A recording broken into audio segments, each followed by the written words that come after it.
The lead insurance investigator paused the video exactly at the 0412 mark. On the high-definition screen, a $10 million beachfront estate was nothing more than splintered mahogany and shattered glass sliding helplessly into the Atlantic surf. "You predicted this exact structural failure, Mr. Watson," the investigator said quietly. I didn't smile. I just looked at the jagged, exposed concrete where my brother had buried his lies. "Physics," I replied, "doesn't negotiate." "Before we continue, where are you watching from today? Let me know down below. This isn't just a story about a mansion falling into the ocean. It's a testament to the heavy price of cutting corners when nature holds the final gavel." The conference room on the 42nd floor of the Federal Building was hermetically sealed against the outside world. It smelled of ozone, burnt coffee, and the distinct sour sweat of expensive lawyers realizing they had lost. I sat at the far end of the long mahogany table, my hands folded perfectly still over a stack of pristine, unrolled blueprints. Across from me sat Nathan Gray. 6 months ago, he was a titan of coastal real estate, a man who believed his checkbook could command the tides. Today, he looked remarkably small, his custom-tailored suit hanging loosely on his shoulders as he stared at the projection screen at the front of the room. Next to him sat my half-brother, Christopher Brooks. Christopher wouldn't look at me. He kept his eyes locked on the grain of the wood in front of him, his jaw tight, his leg bouncing in a rapid, nervous rhythm that vibrated up through the heavy table. "Let the record reflect," the lead forensic investigator said, his voice flat and uncompromising as he adjusted his glasses, "that we are reviewing drone footage captured 48 hours after Hurricane Elena made landfall. Exhibit A." He pressed a button on his remote. The drone footage began to play. It was a masterclass in total systemic failure. The camera swept over a stretch of coastline that looked as though it had been subjected to an artillery barrage. Where Nathan Gray's $10 million modern marvel of glass and steel had once stood, there was now only a jagged, muddy crater. But the camera didn't linger on the ruined remains of the house. It hovered over the seawall. Or rather, what was left of it. "Mr. Watson," the investigator turned to me, "can you explain to the board what we're looking at here? Specifically at timestamp 2 minutes and 14 seconds. I leaned forward. I didn't need to look at the screen. I had the math burned into the back of my eyelids. "You are looking at a brittle fracture. The concrete seawall has snapped in a uniform line right at the point of maximum hydrostatic pressure. It didn't lean. It didn't erode. It broke like a dry twig. And why would a reinforced concrete wall designed to withstand Category 4 storm surges fail in that manner? Because it wasn't reinforced," I stated, my voice echoing slightly in the quiet room. "Concrete possesses immense compressive strength. It can support the weight of the world. But it has almost zero tensile strength. It cannot bend, and it cannot stretch. When the ocean hits a wall, it pushes. The seawall tries to lean back. Without an internal skeleton of high-yield steel rebar to hold it together, the concrete simply pulls itself apart under the strain." I pointed a pen at the frozen image on the screen. If you look at the exposed cross-section of the fracture, you should see a grid of number 8, epoxy-coated steel reinforcing bars spaced every 12 inches. Instead, there is nothing but smooth gray dust. The skeleton was removed. Christopher swallowed hard, the sound audible in the tense silence. His lawyer placed a restraining hand on his forearm. "And you have documentation," the investigator continued, "proving that this structural deficit was an intentional modification made after the initial designs were approved?" I reached out and slowly opened the leather binder in front of me. "I have the original blueprints. I have the altered material manifests. And I have the exact date and time my brother, Christopher Brooks, decided that the safety of this structure was worth less than his year-end profit margin." To understand how we ended up in this room watching millions of dollars wash out to sea, you have to understand how a seawall is born. You have to go back to the bedrock. Construction is a delicate dance between ambition and gravity. When you build on a coastline, you are essentially picking a fight with the ocean, and the ocean has an undefeated record. When Nathan Gray first purchased the prime stretch of Barrier Island real estate, he hired Brooks & Watson Engineering. Christopher handled the contracts, the schmoozing, and the aggressive timelines. I handled the physics. It was a dynamic that had worked for a decade, balancing my half-brother's relentless drive for wealth with my uncompromising demand for structural integrity. Gray wanted a modern glass fortress built practically on the waterline. He wanted unobstructed views of the Atlantic, an infinity pool that bled into the horizon, and a subterranean garage for his luxury car collection. It was a beautiful, arrogant design.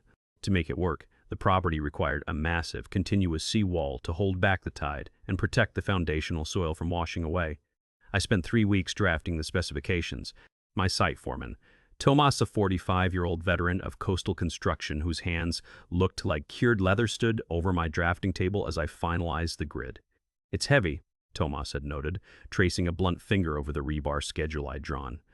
"Number 8 bar, epoxy-coated, space-tight, 12 inches on center." "You're building a bunker, Adrian." "I'm building a guarantee, Tomas," I replied, rolling up the heavy vellum. "The hydrostatic pressure on a wall this long, especially during a king tide or a storm surge, is going to be immense. The epoxy coating stops the salt water from corroding the steel over time. The 12-inch spacing ensures that when the water hits it, the load is distributed evenly across the entire grid. The steel takes the flex, the concrete takes the weight." Tomas nodded respectfully. He was a man who understood that water always found the weakest point. "It's going to cost a fortune in steel." "Gray has a fortune," I said flatly. "And if he wants to park his Ferraris under sea level, he's going to pay to keep them dry." The problems began the day the initial cost estimates were finalized. Christopher called a meeting in our site trailer. The air conditioning was rattling loudly, fighting a losing battle against the humid coastal heat. "We need to trim the fat, Adrian," Christopher said, leaning back in his chair and tossing my finalized binder onto the cheap folding table. "Gray is balking at the foundation costs. He wants to reallocate $1 million from the site prep into the interior finishes. Italian marble, imported fixtures, the visible stuff." I stared at him, feeling a familiar, cold prickle of irritation. The seawall is the only reason his Italian marble won't end up as an artificial reef. There is no fat to trim.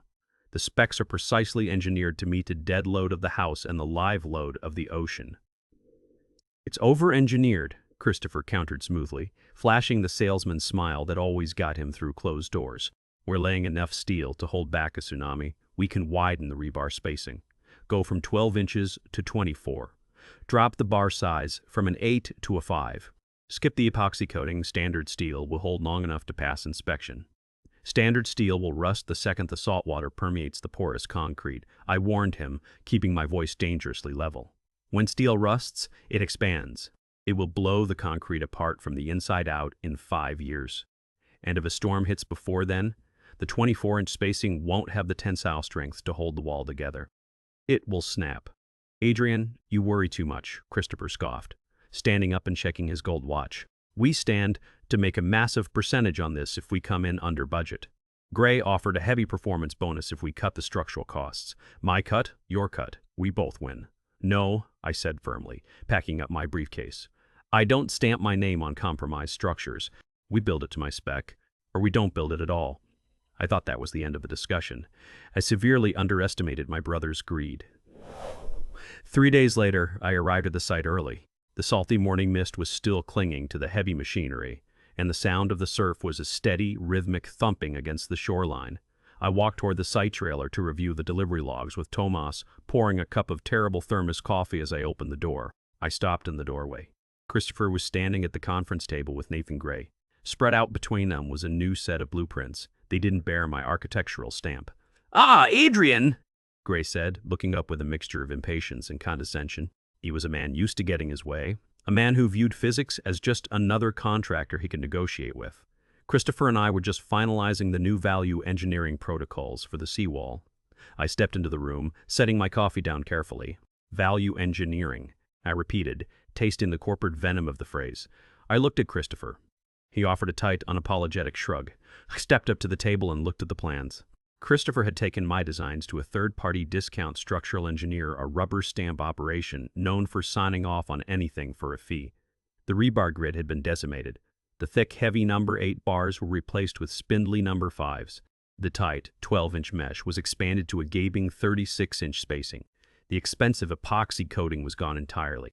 "This isn't value engineering," I said, my voice dropping an octave. "This is a suicide pact. You've removed 60% of the steel from a load-bearing marine retaining wall. We've optimized the load distribution to align with the revised budget," Christopher corrected smoothly, using the buzzwords he knew Gray loved to hear. "We're saving Mr. Mather. Gray $1.2 million on materials and labor, allowing him to upgrade the entire smart home infrastructure." "The smart home infrastructure won't matter when the motherboard is underwater," I snapped, turning my attention directly to the owner. "Mr. O'Honer, Gray, I'm the lead engineer on this project. I'm telling you, on the record, that this wall will not hold. The moment a severe weather event creates a hydraulic load against this barrier, the concrete will fail. Nathan Gray sighed, rubbing his temples as if I were a complaining child. Adrian, I appreciate your caution. I really do. But Christopher has shown me the projections. The third-party engineers signed off. The city will approve it. You're holding up my timeline with theoretical doomsday scenarios. It's not theoretical, it's mathematics, I insisted, slamming a hand down on the compromised blueprints. Christopher is pocketing a bonus by selling you a defective foundation. He is cutting corners to take my cut of the profit, and he is risking your entire estate to do it. Christopher's face hardened. The salesman mask slipped, revealing the cold, calculating greed beneath. You're out of line, Adrian. You are an employee of this firm, just like anyone else. If you can't get on board with the client's vision, you can step away from the project. I looked at my brother, really looked at him. I saw the tailored suit paid for by cheap materials. I saw the arrogance of a man who thought he could outsmart the ocean. At that exact moment, an invisible boundary line was drawn in the sand between us. He was no longer family. He was a liability. I won't step away, I said quietly, the heat leaving my voice, replaced by cold certainty. I will not have my name attached to this catastrophe. I am formally pulling my engineering stamp from this project. You are operating without my authorization. Gray looked at Christopher, irritated. Is this going to be a problem, Chris? Not at all, Nathan, Christopher said, not taking his eyes off me. Adrian is officially off the site as of this morning. I'll oversee the pour myself. I didn't yell. I didn't argue. I simply picked up my briefcase, secured my original blueprints, and walked out the door into the morning mist. Let them build their castle on the sand. There is a distinct, sterile silence that falls over an office when a partnership dies. When I returned to the downtown headquarters of Brooks & Watson Engineering that afternoon, I didn't say a word to the receptionist. I walked directly into my office, closed the heavy glass door, and began pulling my architectural reference books off the shelves. 10 minutes later, the door clicked open. Christopher walked in, closing the blinds behind him. He had dropped the aggressive posture he'd worn in the site trailer. Now, he was playing the role of the pragmatic peacemaker, the smooth operator who believed every boundary was just a negotiation waiting to happen. Adrian, let's not overreact, Christopher said, leaning against my desk. You made your point in front of Gray. I respect that. You have your professional pride, but walking away. That's dramatic. We can keep your name off the seawall permits. You can act as a silent partner for the remainder of the build. You still get your 30% cut of the firm's profit. All you have to do is stay in the office and let me handle the site. I stopped packing a box of drafting tools and looked at him. It was a fascinating moment of clarity. For my entire life, I had looked to Christopher and seen a younger brother who just needed guidance, someone whose ambition occasionally outpaced his wisdom. But standing there, listening to him offer me hush money to look the other way while he built a catastrophic hazard, the illusion completely evaporated. He wasn't ambitious. He was dangerous. There is no silent partnership when a structure fails, Christopher, I said, my voice eerily calm. When that wall goes, and it will go, the ensuing investigation won't care who stayed in the office. They will look at the name on the door. They will look at the firm's liability. It's not going to fail, he insisted, his voice tightening with renewed irritation. The new engineer signed off. The safety factor is within the legal margin of error. The ocean doesn't care about the legal margin of error, I replied. I opened my desk drawer and pulled out a heavy sheet of company letterhead. I unsealed my state engineering stamp, the heavy brass seal that authorized me to approve structural plans. I pressed it into the ink pad and stamped the bottom of the blank page with a loud, definitive thud. Underneath the seal, I wrote a single, binding paragraph. I, Adrian Watson, formally recuse myself from all engineering oversight and liability regarding the Nathan Gray Estate project. I assert that the revised structural plans violate basic safety standards for hydrostatic load distribution. As of this date, my professional license is severed from this property in this firm. I signed it, dated it, and handed a copy to Christopher. He read it, his face flushing with a sudden dark anger.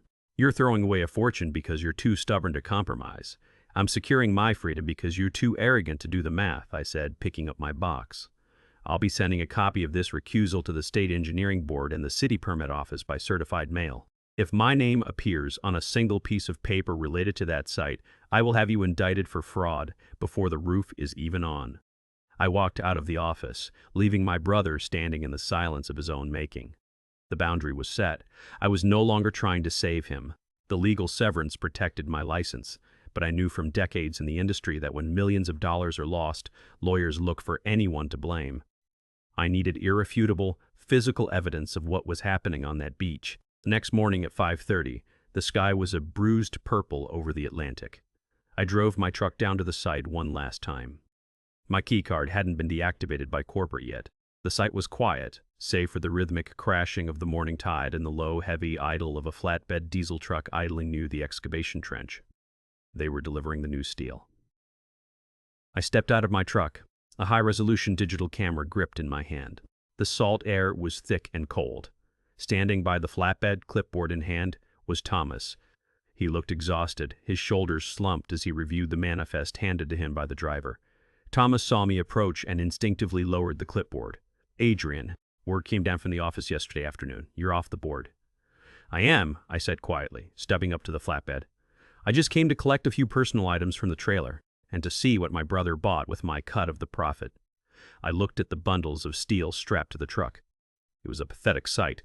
Instead of the thick, heavy No. 8 epoxy-coated bars that looked like solid, green-coated arteries of strength, the truck was loaded with standard No. 5 raw steel. It was thin. It was already showing faint blooms of orange rust just from sitting in the coastal humidity overnight. "Drop a piece," I said to Tomas. Tomas hesitated, glancing nervously toward the empty site trailer, then reached onto the truck and pulled a single 10-foot length of the No. 5 rebar. He tossed it onto the concrete staging pad. It hit the ground with a high, hollow clatter. It sounded like cheap tin. "It's too light, Hadrian," Tomas muttered, his voice thick with unease. "I told Christopher yesterday. I told him, boss, this mesh is going to be spaced 3 feet apart. You pour heavy marine concrete over this, the steel is going to bend under the wet weight alone. He told me to shut my mouth and tie the wire." "He's racing the clock to get it buried," I said, raising my camera. I snapped a time-stamped photo of the No. 5 rebar lying on the concrete. I took another photo of the manufacturer's tag strapped to the bundles, clearly displaying the compromised grade and lack of weather coating. "Tomas," I said, turning the camera off and looking the veteran foreman in the eye, "when this wall fails, Christopher is going to need a scapegoat. He is going to point at the men who poured the concrete and tied the steel. He's going to blame you." Thomas swallowed hard, his weathered face tightening. "I got a pension on the line, Adrian. I got 2 kids in college. I can't just walk away like you. If I quit, I lose my severance. I lose my health insurance." "I know," I said gently. "I'm not asking you to quit. I'm asking you to protect yourself. Every time Christopher gives you an order to widen a gap, to skip a tie-off, or to rush a pour, you write it down.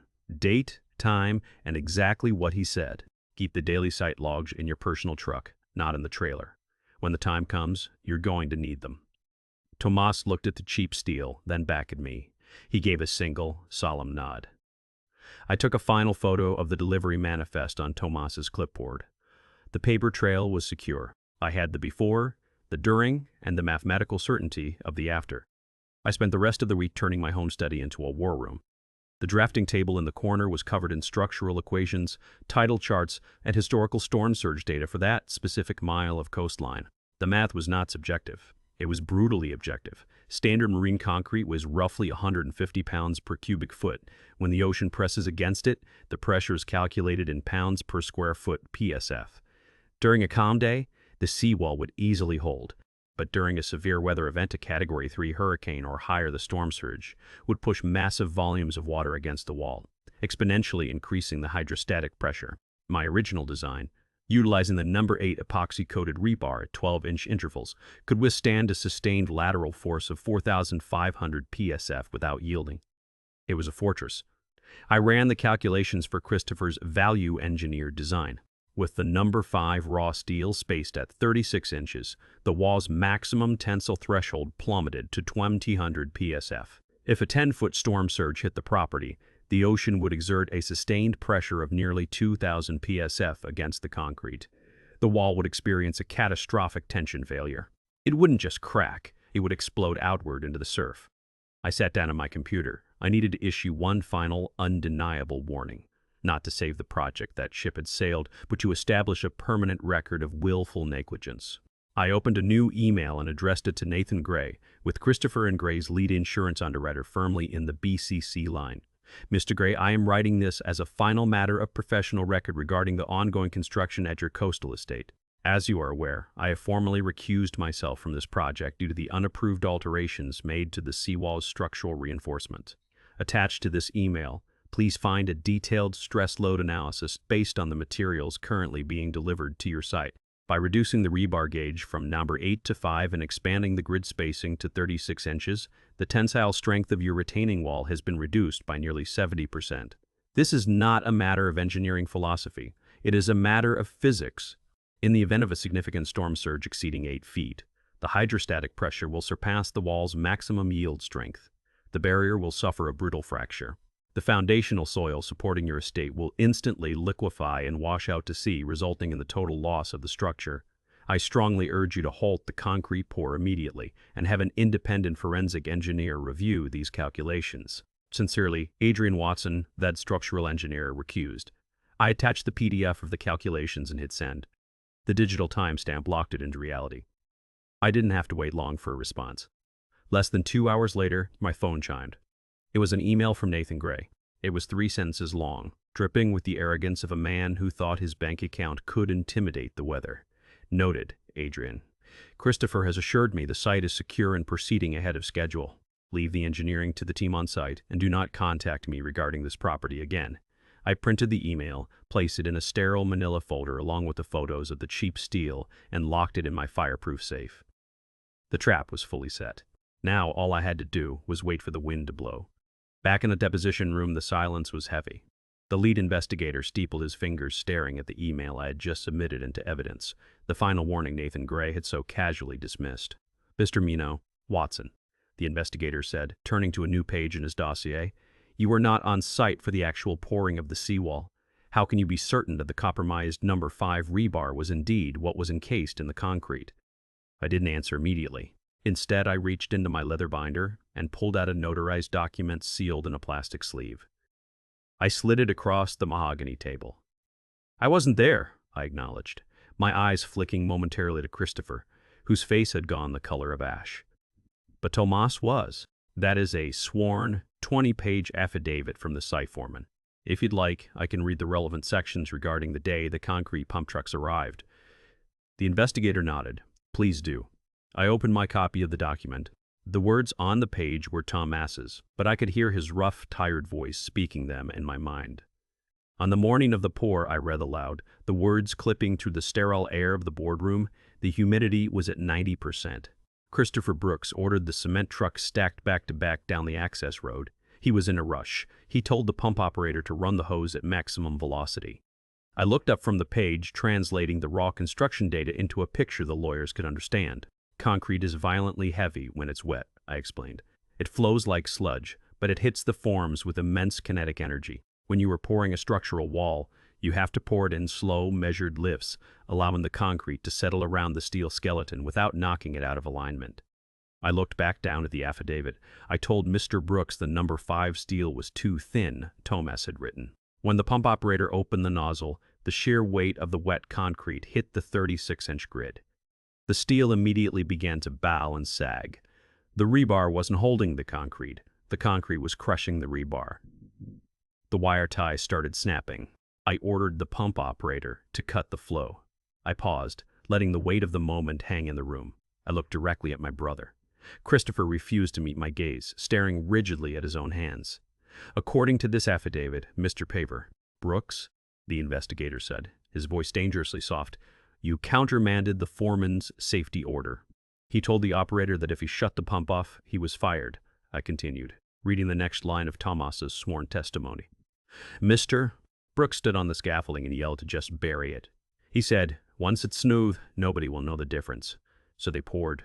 We watched the steel skeleton warp and collapse inside the wooden forms, and then the gray sludge covered it up. I closed the folder. A blind pour. It is the oldest sin in the construction industry. Concrete is the ultimate eraser of evidence. As the chemical reaction of hydration takes over, the wet sludge cures, generating intense heat and hardening into a solid, impenetrable shell. From the outside, the seawall looked magnificent. It was a sheer, unbroken ribbon of pale gray standing tall against the ocean, ready to protect Nathan Gray's $10 million masterpiece. But I knew the truth. Inside that smooth shell, the bones were broken. The steel was warped, detached, and utterly useless. Christopher hadn't built a seawall. He had built a tombstone. Construction on the Gray estate concluded 6 months later. From the photos published in architectural magazines, it was a triumph. A stunning, multi-tiered pavilion of structural glass and cantilevered steel, sitting securely behind its pristine coastal barrier. Christopher received a massive bonus. Nathan Gray moved his exotic cars into the subterranean garage, and I sat in my home study, tracking the barometric pressure in the Atlantic. In the deposition room, the investigator brought up a meteorological graphic on the projector screen. It showed the eastern seaboard, dominated by a massive, angry swirl of red and yellow. Hurricane Elena, the investigator stated, an unseasonal late autumn weather event. It intensified rapidly over unusually warm coastal waters, jumping from a Category 1 to a high-end Category 3 in under 24 hours. I remember it, I said quietly. I remembered sitting at my desk, the glow of the weather radar illuminating my face in the dark room. The atmospheric pressure was dropping rapidly. Outside my window, miles inland from the coast, the wind was already beginning to howl, stripping the autumn leaves from the trees. I had known it was coming. Nature always audits our work eventually. The mandatory evacuation order for the barrier islands was issued at 6:00 p.m. on Tuesday, the investigator noted, consulting his timeline. Mr. Gray, you evacuated to your penthouse in the city. You left your estate secured, believing the seawall would hold. Nathan Gray, sitting across from me, looked physically ill. I was told it was rated for a Category 4, he whispered, his arrogant bluster entirely stripped away. Christopher looked me in the eye and promised me the property was a fortress. It was a fortress made of glass, Mr. Gray, I corrected coldly. And a fortress is only as strong as its outer wall. I remembered watching the news that night, tracking the storm's path. The eye of the hurricane was projected to make landfall exactly over Gray's stretch of the coastline. The news anchors were warning of a catastrophic storm surge, a wall of water pushed ahead of the hurricane by the intense low pressure and sheer wind force. They were predicting 9 to 12 feet of surging ocean. My math had predicted a catastrophic failure at 8 feet. Mr. Watson, the investigator asked, what were you doing on the night of the storm? I was running my calculations one last time, I answered, checking the tensile strength of standard number 5 rebar, spaced at 36 inches against the hydrostatic pressure of a 9-foot surge. And what did your calculations tell you? I looked at the radar image on the screen, feeling the cold, unyielding comfort of physics. That the lies were about to be exposed. The investigator clicked his remote. The weather map vanished, replaced by a black and white image that looked like a transmission from a war zone. This is the external security camera footage recovered from the Gray Estate's cloud backup, the investigator explained. Timestamp 2014 a.m., the height of the storm surge. Everyone in the room leaned forward. Even Christopher slowly raised his head, unable to look away from the screen. The footage was completely silent, which somehow made it vastly more terrifying. The camera was mounted on the exterior of the glass mansion, pointing down over the manicured lawn toward the seawall and the ocean beyond. There was no beach left. The Atlantic Ocean was a churning, violent mass of black water and white foam, rising higher and higher with every passing second. The wind was whipping the palm trees at impossible angles, stripping the fronds away into the darkness. And then, the surge arrived. It wasn't a wave. It was a steady, unstoppable rising of the entire ocean, driven forward by 130-mile-per-hour winds. The dark water slammed against the smooth gray face of Christopher's seawall. Pause right there, I instructed. The investigator froze the frame. I stood up and walked over to the screen, pointing to the center of the wall. This is the moment of maximum hydrostatic pressure. Right now, there are thousands of tons of lateral force pressing against this concrete. The concrete is trying to flex inward toward the house. If my original number 8 epoxy grid were inside that wall, the steel would stretch, absorb the kinetic energy, and hold the structure intact. I stepped back to my chair. Play it. The video resumed. For 3 seconds, the wall held. The water churned furiously against it, spilling over the top in heavy sheets. Then the physics took over. Because there was practically no steel to hold the concrete together, the wall didn't just crack, it detonated. On the silent screen, a massive 50-foot section of the seawall simply snapped in half. It was a textbook brittle fracture. The concrete sheared away in a jagged, horrifying line. The pressure behind the wall was instantly released, and the ocean poured through the breach with apocalyptic violence. Nathan Gray let out a ragged, shallow breath as he watched his property die. The dark waters surged through the shattered concrete, flooding the manicured lawn in an instant. But the surface water wasn't the real danger. The real danger was what the water was doing underground. Without the retaining wall, I narrated, my voice perfectly level, the foundational soil has zero confinement. The ocean is now liquefying the earth beneath the estate. On screen, the pristine lawn began to collapse inward, sucked out into the churning sea by the receding tide. The ground was literally dissolving. The sinkhole raced up the yard, eating the landscaping, eating the infinity pool, and finally reaching the foundation of the $10 million house. The glass mansion shuddered. A massive, jagged crack ripped up the side of the pristine architecture. Then, agonizingly slowly, the entire left wing of the house tilted downward. The subterranean garage flooded instantly, burying Gray's fleet of cars under 10 feet of salt water and mud. With a final silent lurch, the structural steel of the house twisted, the massive glass windows shattering outward as the foundation gave way. The house slid off its pad and plunged into the churning, violent ocean, tearing itself apart in the surf. The screen went black as the power lines were severed. The deposition room was graveyard quiet. The only sound was the heavy, labored breathing of my brother. I closed my binder. The ocean had rested its case. The silence in the deposition room was broken by the sharp click of the investigator turning off the projector. The black screen was replaced by the cold, fluorescent light of reality. The total loss of the structure, the investigator said, turning back to his dossier, was confirmed at dawn. The insurance adjusters arrived on site 3 days later, alongside an independent forensic engineering team. He slid a glossy, high-resolution photograph across the table. It showed the jagged remains of the seawall at low tide. The concrete was sheared off cleanly, revealing the internal structure like a broken bone. "Mr. Watson," the investigator asked, "can you interpret these findings?" I didn't need to look at the photograph closely. I had seen it in my mind 100 times. "The autopsy of the wall confirms everything and my final warning to Mr. Gray," I said. "You can clearly see the number 5 rebar protruding from the fracture. It is heavily rusted despite being encased for less than a year, proving the lack of epoxy coating. More importantly, you can measure the distance between the bars." I tapped the photograph. 36 inches on center. Furthermore, the forensic report notes that in several sections, the rebar had collapsed to the bottom of the forms during the pour. It wasn't even acting as a skeleton. It was just dead weight. Nathan Gray picked up the photograph with trembling hands. The arrogance that had defined him during our meetings was completely eradicated, washed away by the tide. He looked at the rusted, spindly metal that had cost him his $10 million dream. He slowly turned his head to look at Christopher. "You told me it was secure," Gray whispered, his voice vibrating with a cold, terrifying fury. "You looked me in the eye in my office, and you told me your brother was just being an alarmist. You said you were saving me money." Christopher swallowed hard. He looked cornered. The salesman charm, the smooth talking, the aggressive confidence, it was all gone. He was a man staring down the barrel of a federal indictment, and he knew it. "Nathan," Christopher started, his voice cracking slightly, "I relied on the third-party engineer's sign-off. We followed the revised plans. I couldn't have known the surge would be that powerful." "You did know," I interrupted, my voice slicing through his pathetic defense. "I sent you the exact calculations. I warned you about the hydrostatic load." "You didn't ignore the math because you didn't understand it, Christopher. You ignored it because the math stood between you and your performance bonus." I looked directly at my brother. There was no pity left in me, only a cold, absolute boundary.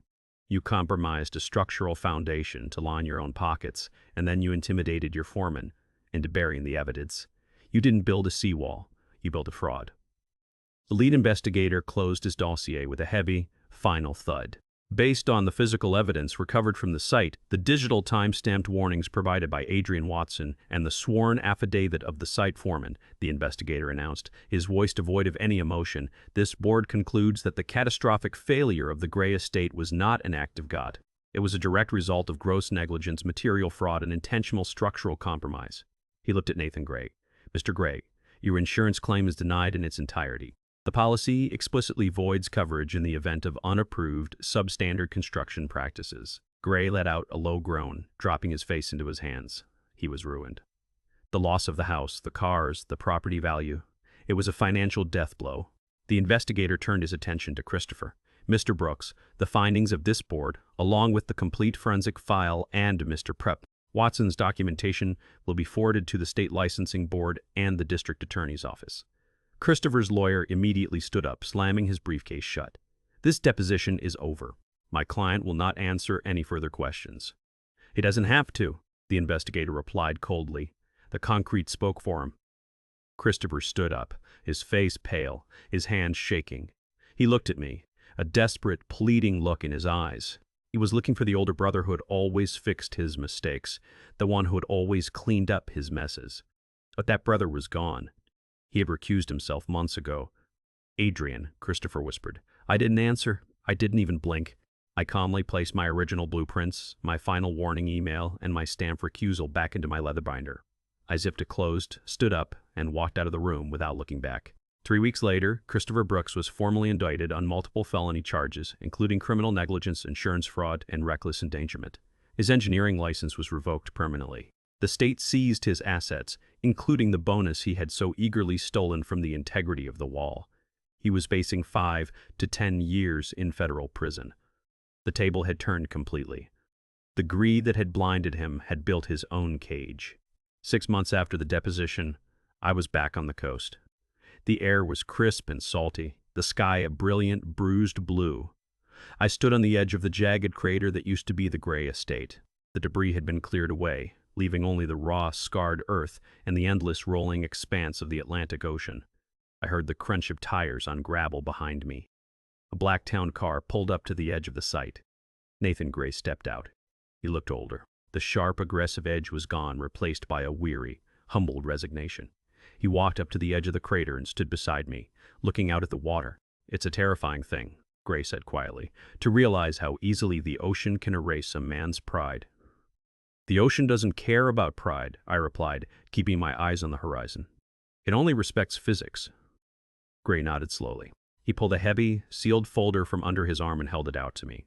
I want to rebuild, Adrian, but the insurance company refuses to underwrite the new project unless it is overseen by an engineer of absolute, unimpeachable integrity. They gave me one name. I looked at the folder. I don't come cheap, Nathan, and I don't compromise. I know, Gray said, a bitter smile touching the corners of his mouth. Your new contract is in there. Double your original fee. Full creative and structural control. You dictate the materials, the timeline, and the personnel. I will not question a single decision you make. I took the folder. I opened it and glanced at the first page. It was a blank check for structural integrity.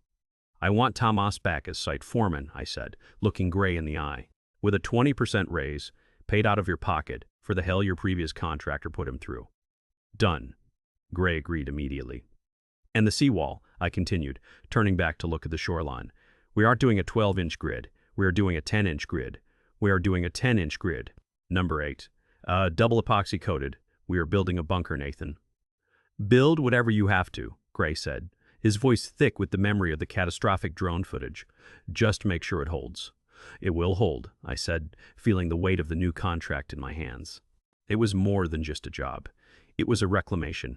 I had lost my brother to greed, and I had watched my professional territory get hijacked by arrogance. But standing on the edge of the Atlantic, holding the authority to rebuild the world correctly, I knew the boundary I had drawn was the right one. Some things can't be value-engineered. Trust, integrity, and the strength of a foundation. You either build them right, or you watch them wash away.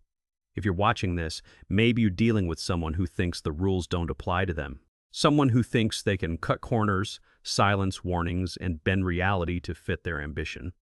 Let me tell you something I learned from the ocean. Reality always wins in the end. You can't argue with the laws of physics, and you can't compromise your integrity just to keep the peace. When you see someone undermining the foundation, whether it's in a business, a relationship, or a family, don't stick around to help them pour the concrete. Draw your boundary, document the truth, and walk away. It might cost you in the short term. It might mean standing alone. But when the storm finally hits, and it always does, you want to make sure you're standing on solid ground, not a foundation built on lies. Protect your peace, build it right, and let the tide take care of the rest.